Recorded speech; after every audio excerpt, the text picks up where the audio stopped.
All right. The recording is live, audio is live, the game is live, and greetings, Internet. Callisto here, and you are listening to the When Is Now podcast, and I am genuinely sorry about that. But here we are recording the podcast, and today's topic is going to be hard conversations because that is the shit that is currently on my mind. And I think we all realize that the hard conversations are the conversations that we need to have the most, but because they're hard conversations, they tend to be things that we shy away from and make excuses for. And for me, this was a conversation that I recently had with somebody who is just like used to be a good friend that just kind of, you don't really, or I never really thought about how, friendships are kind of a social agreement where certain, like, there's definitely certain requirements that a friend has to meet, but I think usually when we make friends with a person, they exceed that threshold so much that it's not something we generally think about. And then usually when somebody stops meeting that threshold, they just kind of fade out. But when that change happens rapidly, which is something that just happened to me recently, it just becomes very apparent that a person goes from being a source of energy. You talk to somebody and you get a boost of energy. That's generally how I feel when I talk to my friends. But then this person just started becoming like, a conversation with them was like trying to run with the parachute on my back. It was just this massive drag. And it was something that I kind of noticed was happening over like 6 months, and I was giving this guy a lot of time, a lot of energy, trying to help them, get out of their rut. But at a certain point, like, it just became apparent that this person was just not going to come out of it. Or not that they're not going to come out of it, because they still could come out of it, but that right now, I'm really trying not to vilify this person. And I was actually doing a pretty good job of it. I don't know why I tried to make him sound like a villain there, but he's just not ready to come out of the state of mind that he's in right now. He's not done with the experience of being a depressed alcoholic, and it just doesn't matter what I do, what I say, or what anybody else does or says. He's not done with it. And I've been having 6 or 7 months worth of like long ass late night conversations with this person, giving them pep talks and encouragement, and it doesn't lead anywhere. And I don't drink alcohol anymore. I mean, not for any like weird reason. It just doesn't speak to me anymore, so I don't drink that shit. Mostly because I think alcohol is a consciousness lowering drug, and I've put a lot of work into raising my consciousness. So just the idea of doing something that lowers my consciousness just is really, really, really unappealing to me. So I don't drink that shit. I don't want to give alcohol my energy. I don't want to give it my conscious attention, because I'm just not about that shit. So it was kind of, as I was thinking about this relationship and the energy I'm putting into it and trying to help this person, like, I just kind of realized that this person is just taking my energy, and not, like, my goal when I was talking to this person, giving them my energy, was for them to take my energy and put it into themselves and try and get them out of the spot that they're in. Like, that was kind of the way I was looking at it. It was like, well, if I give this person energy, then they'll be able to, get out of their shit. So it's a good use of my energy. But, you do something for 6 or 7 months and there's no change. It just becomes apparent that, this person doesn't want to change. And they're not ready to change. And, there's nothing wrong with that. I just came out of depression, semi recently, and I was stuck in that for a while. And if somebody had just come up to me and tried to rip me out of it, I probably would have fought them or ignored them or whatever. It's like, you're not done with the experience until you're done with the experience. So he's just not done with it yet. But him not being done with it is, although he's not a villain for having the experience that he's having and feeling the way that he's feeling, it doesn't match with my energy, and it's just not the kind of energy exchange I want to have. I don't want to be giving my energy to someone to have them give it to alcoholism. I would much rather use that energy for myself or for somebody who's maybe going to do something more productive with it. I just think I could do a lot more with my time and energy than feed it to someone who's, just going to chill in this depressed state. So no judgment on him, but that's just not the type of energy that I want to be around. And I think that if he was going to change, I would be more open to getting in there and putting time in. But it seems pretty clear to me that after 6 or 7 months, you make virtually no progress or very little progress. It just doesn't seem like progress is the goal at that point. So after dealing with that for about 7 months, had to have a hard conversation with the boy. And, you just gotta tell a motherfucker what's up. So I told that dude what was up, and pretty sure I will not be hearing back from him at any point in the near future. Maybe I will. Definitely open to being surprised, but I do not expect to hear from him.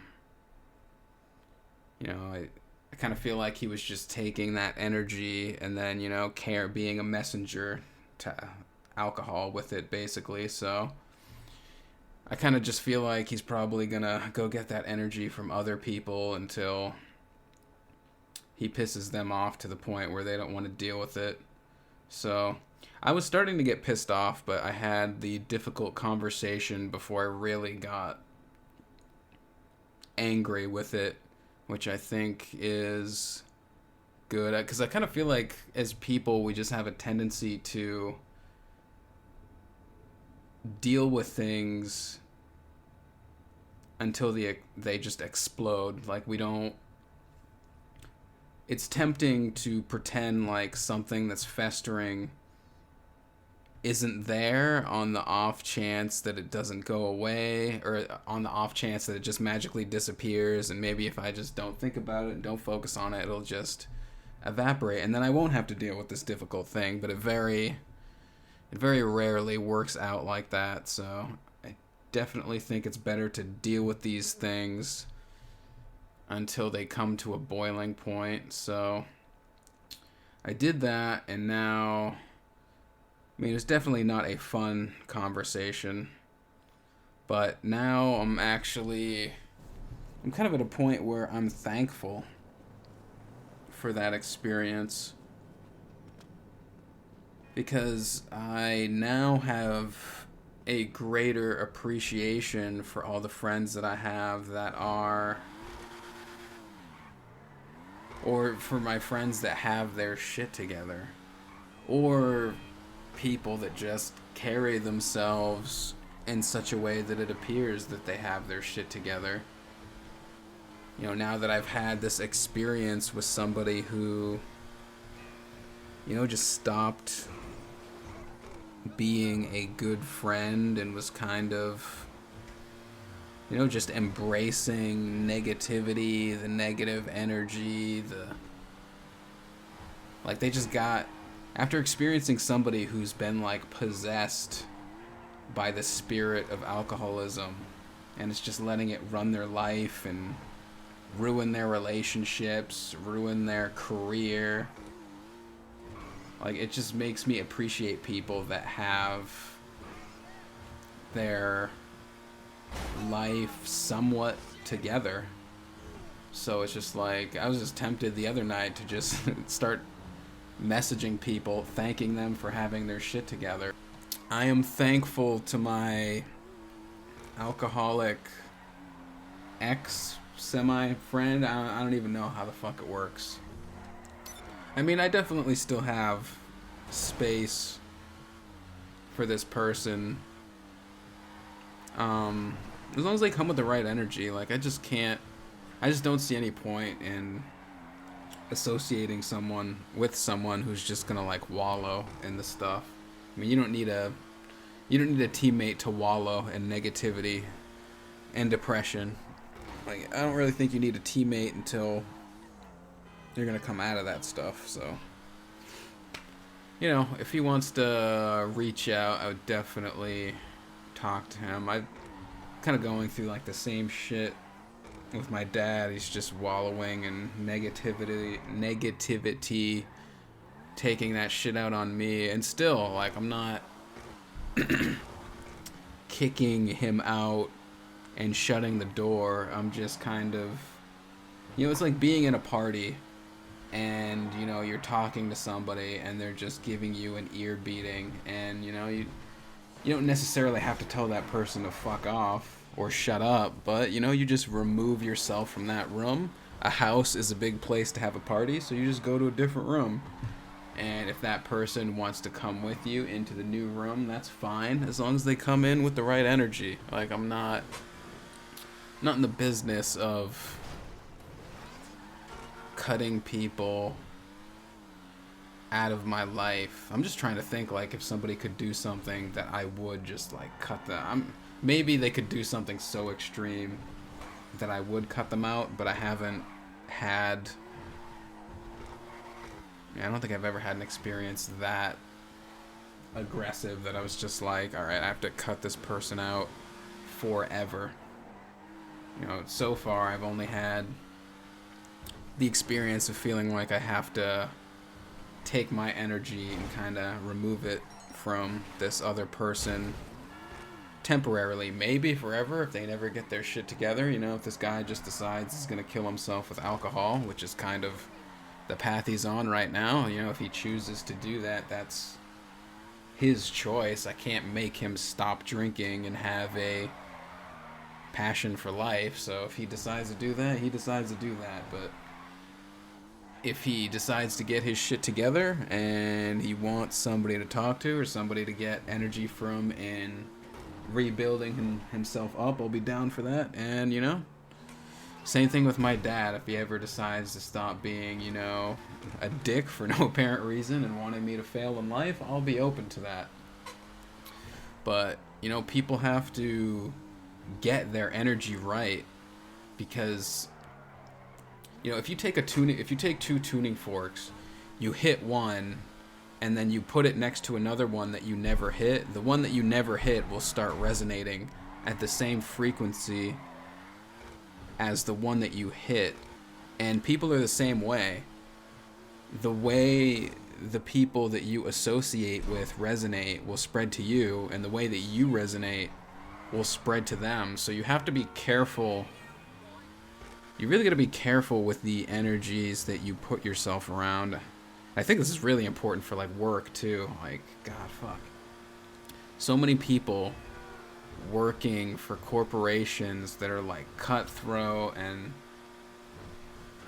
that aren't fostering their development or the development of the people around them. Like, you just sit in that energy all day, every day. It's not a good place to be. I I do not think taking money to have your soul sucked away is a good... I don't think that's a good exchange, but there's a lot of people doing it. So, kind of going off into the weeds there, though. What the hell was I just talking about? Relationships, negativity. Oh, yeah, energies.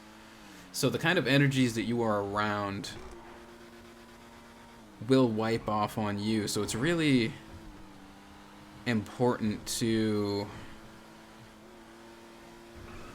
not only put yourself around people that have good energy, or at least genuinely aspiring to improve their energy. Because I think if somebody has, like, maybe somebody has some negative energy, or they have some negative tendencies, but they're trying to get on the right track, I think that can be worked with. Or I'm of the mind that can be worked with. Maybe someday I'll discover that can't be worked with, but I kind of feel like it can. So as long as somebody is aiming for the right thing, I think that's fine. But if somebody's just not even taking the shot, like they're just sitting in their negativity and they're just happy to fucking wallow in it, I really don't think that's a energy you want to be putting yourself close to often. And especially for me, I'm just so fresh out of being depressed. But, like, it's just weird being healthy mentally. And I thought I was healthy mentally before, but I guess I wasn't. I definitely wasn't. Because I remember talking to my friend Alex, and we were having this discussion about, like, essentially human potential. I think we both used to be really good at video games when we were younger, and we were talking about, like, could we go pro in our 30s? And he was very of the mind that that we could, that, you know, there are no limitations. And at the time I was like, no, there's limitations, we're too old, I tried, we can't do it. And, like, I don't know, I just had this very limited mindset at the time, which I don't even agree with anymore. Like, I'm definitely seeing things more his way now, of seeing, you know, a lack of limitations, and that I feel like I probably could do it if I really wanted to, but I don't want to be a professional video game player anymore. That time has passed. It was definitely fun, but it is over. But I definitely I wasn't in a good mindset back then, which is interesting, because I do think I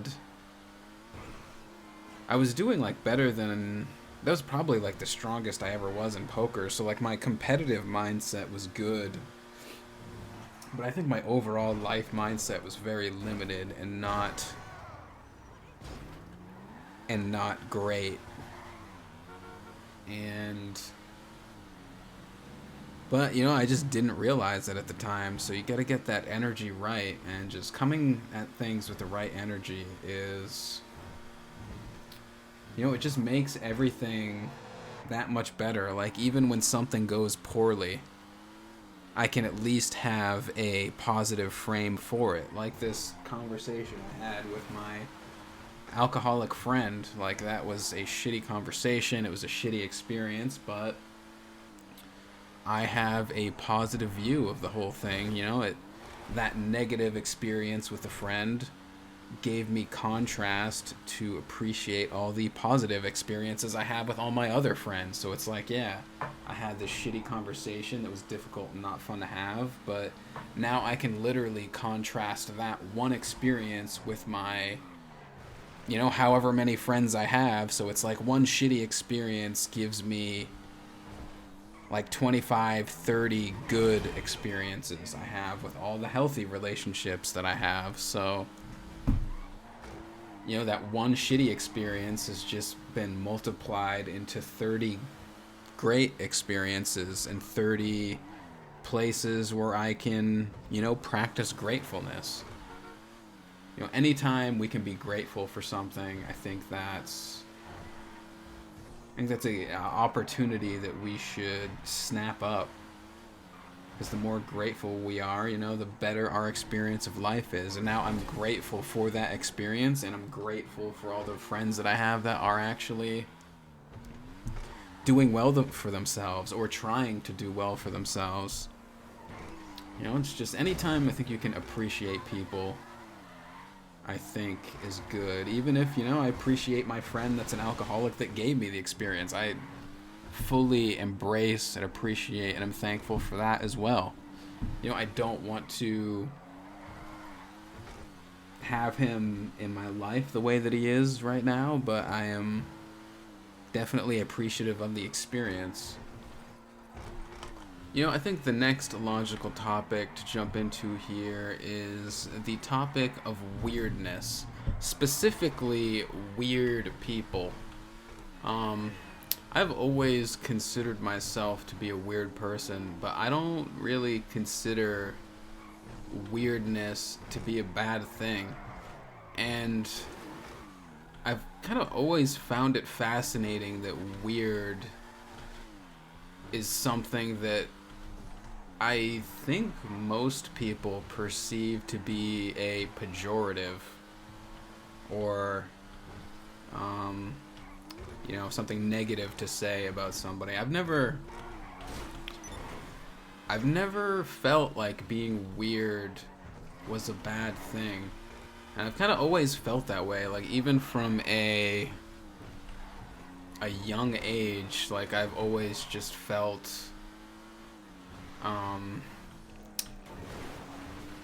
pride, is that the right word? I would say I take pride in my weirdness. Like, even when I'm at the poker room, like, if somebody says that I'm weird, and I'm sure there must be a number of people that feel that way, like, if somebody ever said that I'm weird in a hateful way, like, I would literally just, like, thank them, like they're giving me a compliment, because I do consider it a compliment, even if they're saying it in a way where I know they're coming from like a place of like negativity and trying to be hurtful. Like, it's just, how would I say it? Like, I think that we are all here on this planet to express our individuality. Words are hard. I think we're here to express our individuality as authentically as possible. And I think a big part... So I think when we're young, I think we're more like... I would say from the ages of like, I don't know, what would I say? Like from like 5 to 12, like that's kind of... I think that's most people's like peak of being themselves. And I think like once you become a teenager and like you get into high school, that's kind of like your transition into being an adult. And I think the transition from being a child to being an adult is learning how to like fit into society and learning like what parts of yourself to tamp down and rein in so that people feel comfortable being around you. And that is definitely important because you don't want to be so weird that other people are like don't feel safe around you. Like, you don't want to be that far out there. So it's like there is a balance to be reached between, you know, being your authentic self and being somebody who fits into society. So you definitely need that, and I think a big part of being a teenager is kind of learning and going through that process. Jesus Christ, like I was just an insane preteen, teenager, early teenager. I was just out of my goddamn mind. Like I was testing those boundaries like a motherfucker. God, I got so much like late middle school. Oh, what age was that?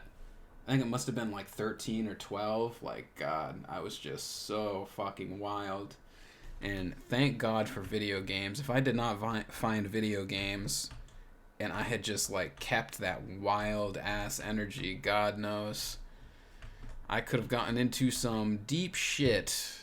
You know, I've always had a soft spot in my heart for criminals. I feel like I definitely could have gotten wrapped up in, you know, a bad social circle if I had you know, kept that energy. I was just like stealing shit, getting into fights. I tried to fight my principal, dude. Like, I was a wild fucking preteen teenager. So I definitely tested those limits, but I mean, as crazy as I was back then, I think I'd like to consider myself well-mannered now. I mean, I'm not fighting authority figures physically. You know, I now know that it is more productive. I still fight authority, but I do it in a more productive way now. Like, I'm more likely to argue with an authority figure in the right setting. You know, if I get pulled over by a cop, I'm not gonna have a fucking argument with the cop. But, you know, if I play poker with a politician, you know, it's a good opportunity to have a healthy debate with an authority figure.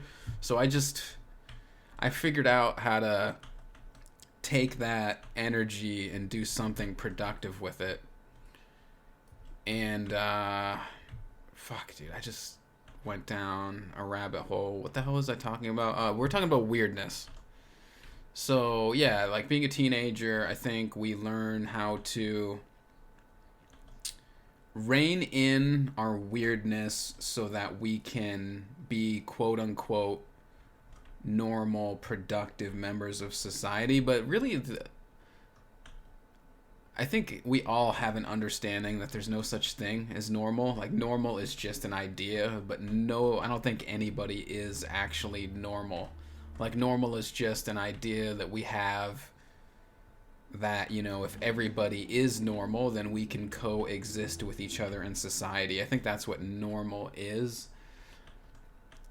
And we kind of strive for normal. I think, you know, I really think like the teenage age is kind of when all that happens. And then as you become an adult, we feel like we reach a normal equilibrium. But I think most of us go too far with our tamping down our individuality to fit in. Like in late teenage, early adulthood years.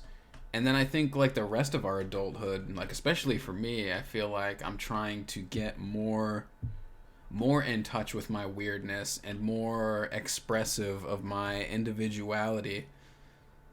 So it's like I'm trying, like I've always been proud of my weirdness, and now I'm trying to figure out like how weird can I be without being too weird. Like that's like the energy I have now. Like, how much of myself can I be while still being a positive influence on the people around me? And can you be, I don't even know if it's possible to be too much of yourself. Like, can I be myself so much that like it would be a bad thing? Like, I don't even think that's possible anymore.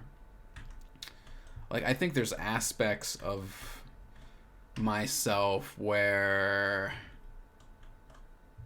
I don't know. Like, I definitely feel like now that there was aspects of myself that I think were associated with my ego that would not have been healthy to express.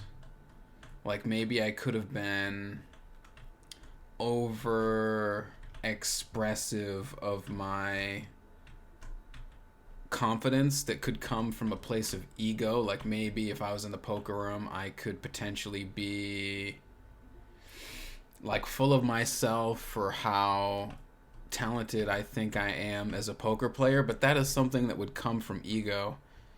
And I think I've made a lot of progress on my ego, especially in the last 6 months. So I don't worry about my ego manifesting itself.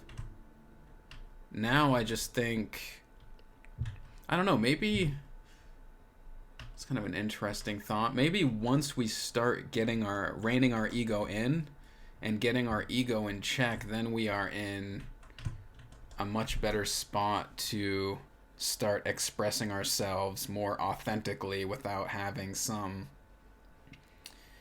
like weird shadow aspect taking that opportunity to manifest itself in the world. I hadn't thought about it from that perspective. That's kind of interesting. Fuck. That's such an interesting thought. I just want to think about it instead of continuing the podcast. Can I think this out loud on the podcast? So, fuck. And then obviously, I have this interesting thought and then my mind just goes completely blank. God damn it. So what the fuck was I just saying? Damn it. I was in such a good flow state there, and then I got inside my own head. If I could have kept in the moment, in that moment, it would have been... That right there was a great opportunity to have a explosively good bit of the podcast, and I fucked it up by getting inside my own head instead of just rolling with the moment. Damn. Well, you know what? The podcast is called When Is Now, and I think anchoring to now is I really think that's like the biggest thing I'm working on now, is just being in the moment and letting things flow. So I'm not even gonna fucking edit this. I'm leaving that part in. I think it is a great example of how awesome it is to be in the moment and the things that can come from being in the moment. I definitely feel like I just missed an opportunity, but maybe it's a missed opportunity for a reason. Now I have something I can point to and be like, yo, this is the kind of shit that you lose when you don't stay in the moment. We just lost a good bit of the podcast. All right, so I feel like I was talking about... Oh yeah, being our authentic selves, and how when we work on our ego, like the more we get our ego in check, and again, I know I've said this before, but I don't think we're supposed to defeat our ego. I think our ego is, I don't know if I'd say it's good, but I think it serves a purpose. It's like, is your spleen good or bad? I'm trying to think of one of those like organs that people think isn't important. Your tonsils. Are your tonsils good or bad? I mean, I don't think your tonsils are good or bad. They just are what they are, and they're kind of there. Man, my fucking short-term memory is just like switched off right now. Where the fuck was I going with that? Man. Alright, listen. I'm gonna come clean with the listeners of this podcast. Blunts are my favorite way to consume marijuana, and I was about the vape life for like the last 6 months, and then yesterday I went out and I bought some Bahama Mama and I rolled a fat blunt and got high as motherfucking shit last night, and I feel like my short-term memory is just still trying to process yesterday's Bahama Mama blunt. I think that is what's going on right now. So you will have to excuse me if my mind is being a bit of a wanderer right now. But it was definitely productive last night. I smoked that blunt, and what I like about weed is that it changes my consciousness. Like the way that I am when I'm sober versus the way that I am when I'm high is a different angle. It's not like a hugely different angle. I think, one of the things that I look for in life are different angles to process my perspective of life. And I think what I enjoy about weed is that it gives me maybe like a 30-degree different angle on the experiences of my life.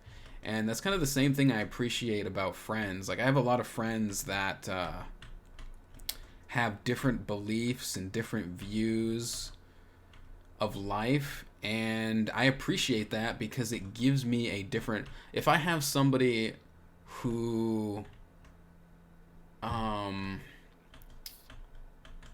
to think, like I'm somebody who is naturally an open person. Like I'm very interested in new experiences, which is generally something that's associated with like if you're going to associate a personality type with a political party, people who are open to new experiences tend to be Democrats, and that's definitely me, which is why, Democrats like open borders, they like new ideas, they like social systems because they're very open people, and Republicans, they tend to like things the way they are. They want things to stay the same because the things that work they feel should stay the same because they work. So why change them? So like my natural personality is Democratic, or it was before. I don't want to fucking get into politics right now. I have a Democratic personality, but I'm not currently voting for Democrats. It's just, that's how I feel about that right now. But that is neither here nor there. But I have lots of friends who are Republicans because, they have that mindset of things that work, and we should keep them because they work. Why are we going to change a winning formula? It doesn't make any sense. And I think it's valuable to have people in your life that have completely different views because they're like the rear view mirrors of your car. You can see, when you're driving your car, you can see everything that's in front of you fine because it's in front of you.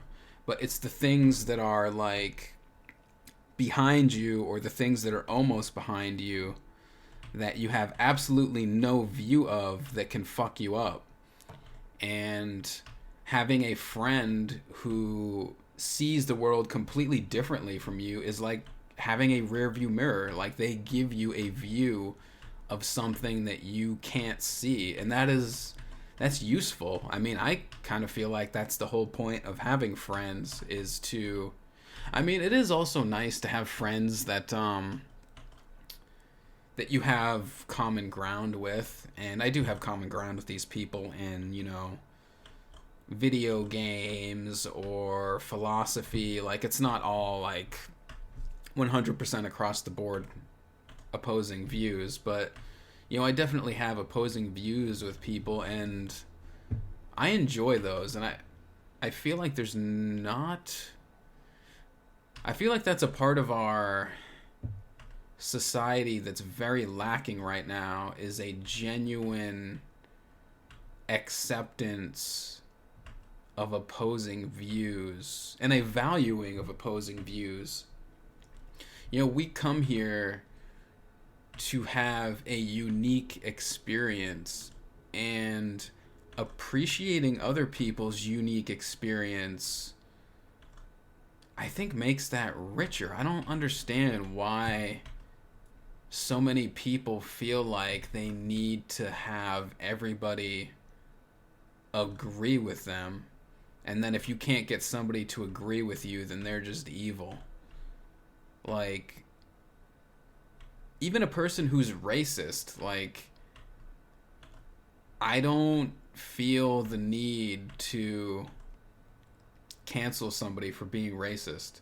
Like, even if they are extremely racist and they hate this person just because their skin color, it's like, all right, you hate whatever person because of whatever reason. All right, if I come up to this person that's racist and I'm just like, bro, you're a racist piece of shit, fuck you. I'm gonna get you fired, bro. I'm gonna get your fucking kids taken away from you, bro. I'm gonna get you ostracized from polite society.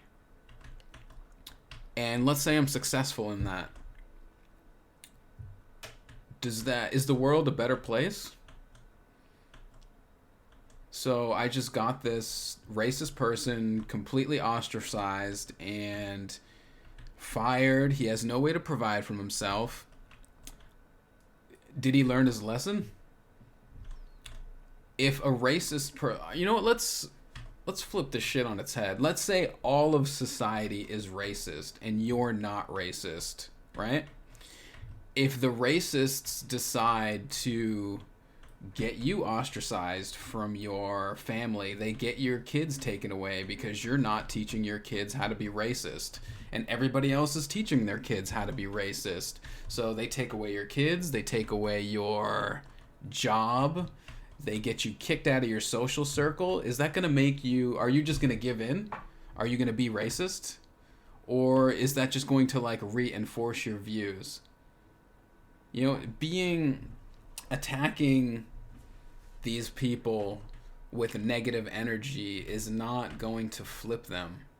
Like, you don't get people to see things your way by saying, fuck you, I'm right, you're wrong. Like, that's not the right energy to come at these people with. And you know what? People are not going to stop being racist until they're ready to stop being racist.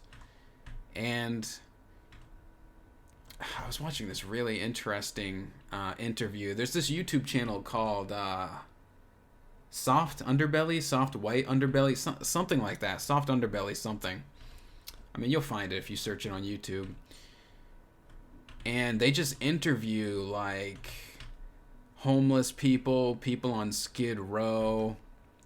There's lots of ex-convicts on there, and they were interviewing this guy who used to be a skinhead and spent a bunch of time in prison, and you know, he was repentant. Like, he didn't identify with those views. And he's an older guy. I think he's like in his 50s, and he lived a motherfucking life, man. Like, he was a drug dealer. He was I think he was in like a biker gang, and he was selling and smoking meth and all that shit.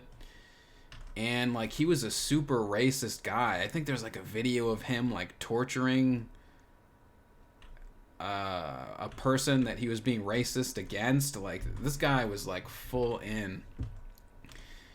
And you know, he spent a bunch of time in prison, and his time in prison, you know, wasn't great. And he kind of learned that, you know, this guy learned to not be racist just from his life experience. And you know, I think he had like a swastika tattooed on his face somewhere, and he had to get that removed so that he could, you know, just be a part of society again. Like, he talked about how he would be out in public with like, I think it was like his niece or nephew or something, and you know, his nieces and nephew was like young. I think they were like 5 or 6, and he'd be out in public with like a swastika tattoo on his face, and people would like call the cops on him, and he would just have all these crazy experiences. So he's like, fuck, I gotta get this tattoo removed. Like, he just had this experience of life where he started out racist because, you know, his parents were racist, and, you know, he grew up in this biker meth culture, and that was just what he learned, and he grew out of it. And I don't know, there's something like beautiful about that progression. I mean, it's not beautiful to fucking torture somebody and go to prison, but the growth and the trajectory, I think, is a beautiful thing. And should this guy, should we just say this guy is a piece of shit who's never fit to come back to society? Like, do we just say that people can't change? Are we gonna define people by their worst mistakes? Is that the kind of society we want to live in? I mean, that's not the kind of society that I want to live in. I mean, I don't want to be measured up as a person for the worst things that I've ever done. And maybe I shouldn't be measured for the best things that I've ever done either, but I would like to be measured for I think I would like to be measured for the mean, like the average of all the things that I've been doing recently. Like, I think that's how I would like to be measured. I would like, I try and make the best decisions that I can from the current perspective I have on the game of life, and I would like to be measured, for the decisions that I make. And if that's how I want to be viewed, I mean, isn't that how you want to be viewed? So shouldn't we offer that same opportunity to people that have made mistakes, people that have made big mistakes? Yeah, even somebody who tortured people. Like, why should I have some sort of like special access to people's empathy just based on, my mistakes haven't been as severe as somebody else's mistakes? And I'm not even saying the person that he tortured has to like forgive him and accept him, or even that everybody has to, love this guy and accept his, hero's journey or journey back to, normality. But I just think that if we want to be able to redeem ourselves, we have to give other people the opportunity to redeem themselves. So, I don't know. That's kind of where it's so weird because I've always considered myself somebody with democratic, like politically democratic philosophies and viewpoints. And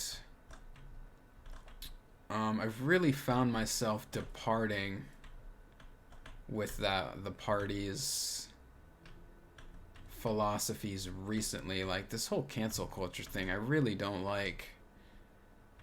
And trying to control people's speech. Like, I've always been a free speech fundamentalist. And Democrats used to be about that. It used to be, George Carlin in like the 90s and the early 2000s, he was like also like a big free speech advocate. A lot of comedians were, and they were all people with democratic values. So it's very strange to me in my lifetime to see a political party flip like that.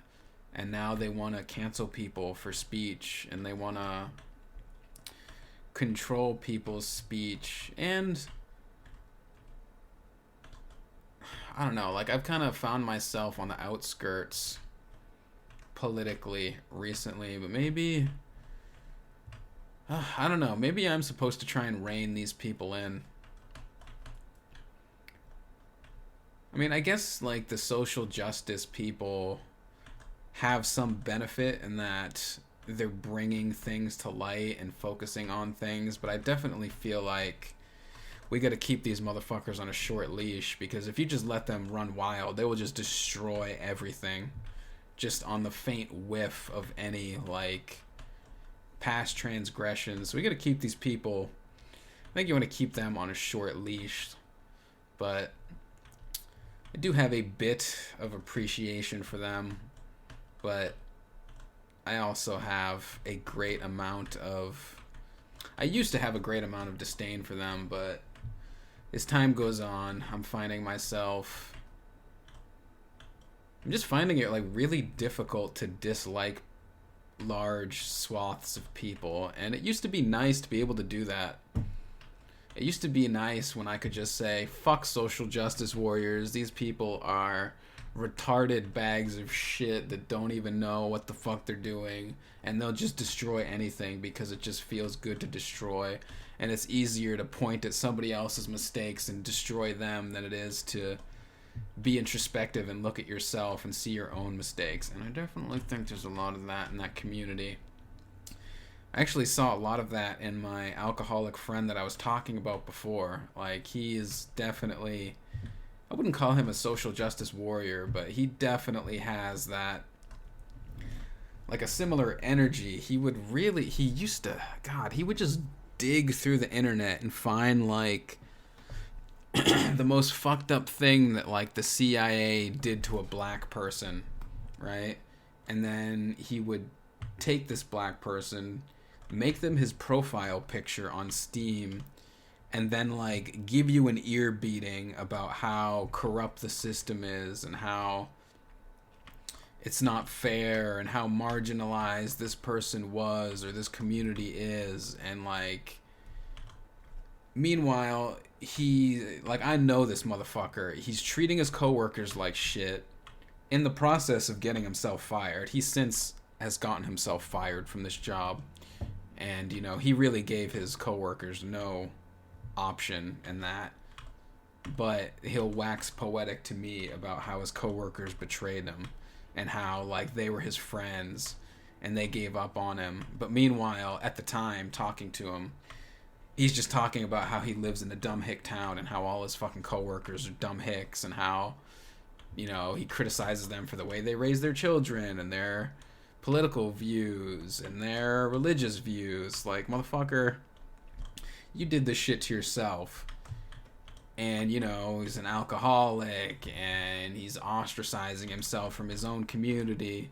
But meanwhile, he's got himself wrapped up in these social issues. Like, dude, there's so much in our own lives that we need to focus on. Like, there's so much work we have to do on ourselves as individuals. I don't understand how people have time to get wrapped up in working on other people's shadows. Like, if somebody's racist, that's their shadow work that they have to deal with. Why are you getting yourself involved in somebody else's shadow instead of working on your own shadow? Like, don't you have something that you could be improving in yourself? Like, first of all, if you see a person that's racist and you want to destroy them, I mean, it seems to me like you could work on your compassion. It's like you have compassion for the people that the racist people are perpetrating against, but it's easy to have compassion for a victim. Are you strong enough to have compassion for a perpetrator? No? Well, maybe you should fucking work on that. Because it's not just, having compassion is easy. It's easy when it's easy, but it's hard when it's hard. So learn to fucking have these things when it's not easy. Learn to see the best in the worst people. And that is fucking true compassion. And if you can't do that, well, you know what? You got some work to do. Why can't you have compassion for the victim and the perpetrator? You know, if you have... Isn't it more compassionate to have compassion for the person who's the victim? Yes, obviously. I think that's easy. And I don't think you should have compassion for victims, and I don't think you should do that in the public. I think there's something gross about that. I think there's a quote about where Jesus says, like, don't pray in public. And I think social justice warriors really need to fucking take that shit to heart. Things that you do in public have a performative aspect, and you don't want to have there's just something gross about signaling to everybody how good you are and how moral you are. It's just something that really doesn't sit well with me on that. You know, if you're a good person, you don't have to tell people you're a good person. If you're a good person, you do good acts for other people. You're there for other people. You're a net positive in other people's lives, and that's how people know that you're a good person. People didn't know Jesus was a good person because he had a fucking black profile picture on Facebook. People didn't follow Jesus because he tried to cancel racists and cancel hookers and cancel drug addicts. And Jesus associated with the people in society who were seen as the worst that society had to offer. Like, Jesus took to the fucking streets. He didn't preach to people. He just acted. And that, I think that's the real teaching of Jesus, is to, besides all the shit in the Bible, like whatever, I know a lot of people probably would take umbrage with that, but I think Jesus was the greatest teacher of all time. And then, the Christian religion kind of built a Bible around that and bent some shit here and there. So I'm not endorsing Christianity. I just think Jesus was an actual person who lived, and I think he was a great teacher because he embodied his values, and he embodied his values so wholly that just people followed him. And 2,000 years later, I think Christianity is the most popular religion, isn't it? Maybe it's not, but I mean, he lived a life that was so in the light and so positive and so aspirational that people still talk about him 2022 years after he died. And I think that is what we should do. Like, we should embody our values. Like, if you're somebody who, I don't know, racism just seems like a hot button topic that is something that people talk about a lot, so I'm just kind of focusing on that. If you're not racist, why don't you show people why that's a good thing? I would like to see, I would have so much more respect for social justice warriors if they... What is the best thing a social justice warrior could do? If you really want to fight racism, I think the best thing you could do is to find a black person who has, a great view of life, a great way of relating to people, somebody who has, just a ton of love and light in their heart, and connect them with racist people and create a dialogue there, and let that person show the racist what compassion is and what love is and what light is. That would be a much better use of your time than sifting through years of Twitter posts and getting the CEO of Papa John's got canceled for some stupid thing that he said. I don't even fucking know. He said something, so they fired him. It's is that really productive? I'm pretty sure the guy who runs Papa John's is probably not a serial racist who's destroying the lives of black people through his pizza. I'm pretty sure that's not what happened. But, they go out there, they find this post, and they get him kicked out of his own company. And what is that going to do? Is that going to make Papa John less racist or more racist? If I had to guess, I'd say that it makes the people who got him canceled and fired feel satisfied, but it makes Papa John himself be like, you know what? If I'm going to get canceled for being racist when I'm not racist, I might as well just be fucking racist. I would think that's actually what that type of energy exchange encourages, and it seems to me anti-productive. So a more productive thing to do would be an interaction that takes people who are racist, and you can't make somebody be something just because you want them to be something. You can't make somebody not racist. But what you can do is put them into contact with people who are living their best life from the race that they're racist against, and show them that their views are wrong. If you show somebody that their views are wrong and they still keep their views, well, then they're not ready to change yet.